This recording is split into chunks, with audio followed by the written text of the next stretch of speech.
Yes, the topic is about involute of a square. Okay, involute of a square. For that, I'm going to demonstrate using a square plane. Consider this brown color shown at here is called as an. It's a cardboard made out of cardboard, and I marked all the four corners of this cardboard is marked as A, B, C, and D. Understand? AB is one of the side. B, C, C, D, D, A are called as four sides of the square. So I tied an inelastic string. The red color one is called as inelastic string, which does not have elastic property. When you stretch the string, it should not extend. Okay, that nature type of string or a wire is called inelastic string, which does not have elastic property. Okay, so I just tied on one of the corner called A.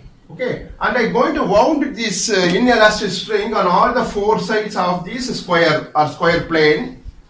So let me wound it on all the four sides. Okay, like this I'm going to wound it on all the four sides. And after wounding, when I leave the string, the curve generated like this, it will be expanded. When I leave this string, other end, when I leave it, it forms a curve generated. It generates a curve. Is called as involute of a square. After tying all the at one of the corner and wound it on all the four sides, and if I leave the string other end, the curve generated is called as involute of square. That we're going to draw a profile like this will be generated. It's called as inelastic of string. It's called as involute of a square. It's called as involute of a square. So for that, take your draft scale. So please read before that, please read the question. To construct an involute of a square of side 50 mm.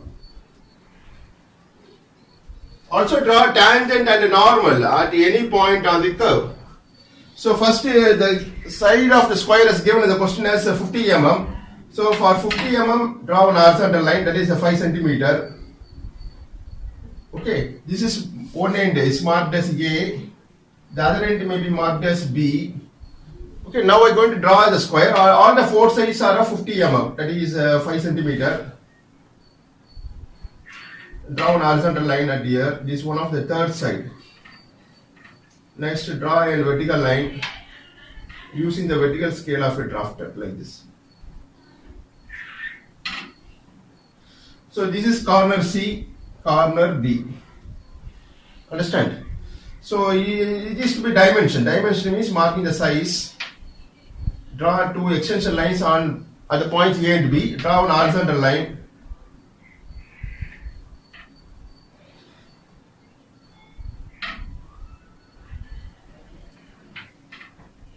And provide two narrow arrowheads at both ends of this dimension line. Okay. Provide two narrow arrowheads, shade the arrowheads and write the size, that is length of the line as the side of the square as 50. Don't write mm, just you mention the size in terms of number, it's sufficient. So next take your drafter scale. 50 mm can be taken from the diagram, it's 50 mm, okay. So from point A, cut an arc. This is first arc, like that 4 times, that is equal to number of sides of the square. The square has 4 sides. So 4 arc is cut on this horizontal line and it is numbered. This length is 50 mm equal to the side of the square. This is 1, 2, 3 and 4. So marking number 1, 2, 3, 4 equal to number of sides of the square. Next, from point A, this curve is to be, involute is to be start from point A. Okay. Next at point B, draw one vertical line. So draw one vertical line, understand. Next at the point C, draw one horizontal line. So the length of the line shall be increased compared to line from point B. This line is shorter. This line is from point C, somewhat lengthy one. Next at point D, draw one vertical line. You should have a more length compared to draw a line drawn from point C. Okay. Next at the point A, this horizontal line, which were divided into 4 segments, drawn earlier itself. So after drawing these lines, shorter, somewhat lengthier, more lengthier, and this is most length. Okay, more length it should have. As the curve generates. So next, take your compass. Take the distance A1 in your compass. A1 in your compass. A1 is taken in the compass, A and 1 equal to side of the square 50 mm. Okay, so keeping B as center, cut a arc on this line passing vertical and passing to point B. It cuts it here. This point shall be marked as point number 1, called as P, P suffix 1. Okay, next take A2 in your compass. Every time the length should increase. A2 is taken in the compass. Keeping C as center, cut a arc on this horizontal line, cuts it here. This point shall be marked as P2, point number 2 for involute of n square. Next, take A3 in your compass.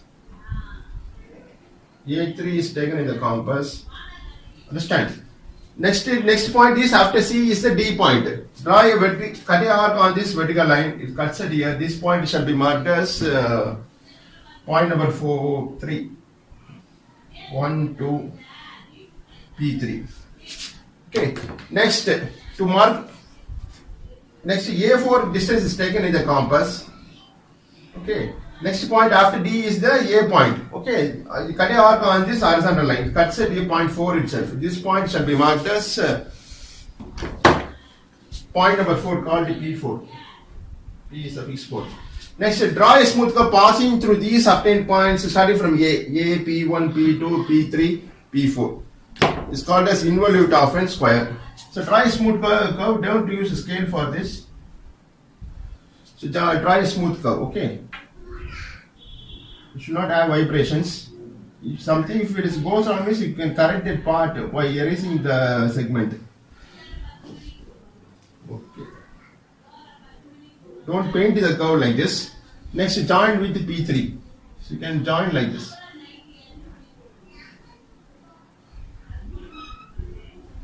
Some ups and downs should not be there. It should be a smooth curve.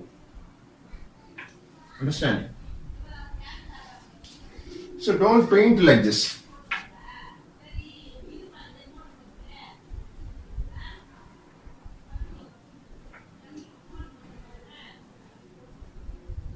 Here I am using marker board. The same principle is used when you draw it on the drawing sheet also. So join with the P4. Don't use a scale for this. Yeah, the curve generated is called as involute. For involute we are constructing, so it is called as involute of n square.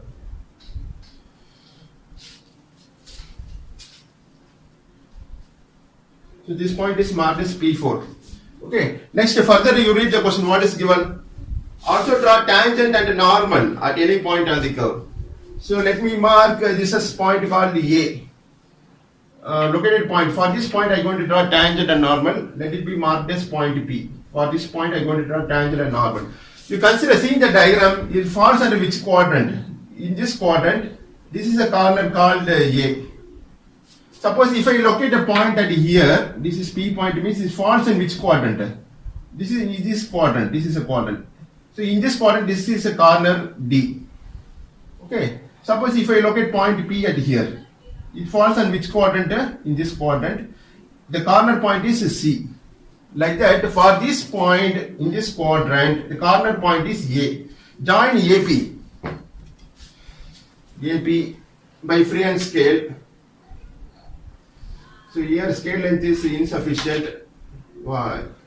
I draw a line connecting A and point P. Okay, and extend the line further above the point P. Understand? So this line is called a normal. N marked N and N dash. Next, take a drafter scale.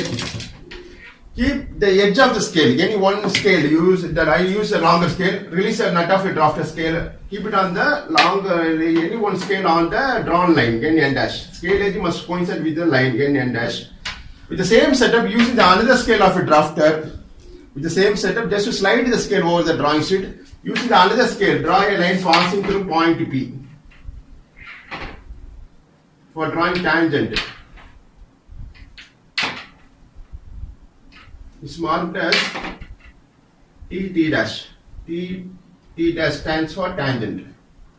And N dash is the normal. Suppose if I want to mark for tangent for this point P, you consider seeing this diagram is falls on which quadrant? In this is a quadrant.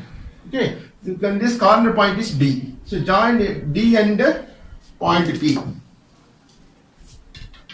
Suppose if you change the point means this is the procedure. This line drawn is called as normal, marked as N. Any one tangent and normal if you drawn it's sufficient. Here I am demonstrating for understanding purpose. Okay, only one tangent and normal is asked in the question at any point on the curve. So this is a point P. Suppose if you choose this as a point means this is a procedure you are supposed to be followed. So release a drafter scale, keep it on the drawn line N and dash, any one scale of a drafter. Okay, and rotate the nut in clockwise. So every time you should release the nut, you should loosen the drafter, then only you should, after positioning the scale, you have to tighten the nut. Simply if you turn the scale means the scale will be broken, so avoid that. Next, after keeping any one of the scale over the line N and dash, rotate the nut in clockwise, scale will be positioned like this. With the same setup, just to slide the scale and using the another scale of a drafter, draw a line passing through point P, located point P. Okay, so this line you extend on both the sides of letter P. It's called as tangent, marked as T dash. You should pass through this located point P. Okay, it should not cut to the point. You should not cut to the curve. It should just touching the curve. It should pass through. That is important. Okay. So normal and tangent is constructed, and the curve involute of a square and square is completed, and it is dimensioned. 50 mm is the side of the square given in the question. All the four sides are equal in size. Next, below your diagram, right side lower part of a diagram, you can write all dimensions are in millimeter, mm. Yeah, thanks for listening. Yes.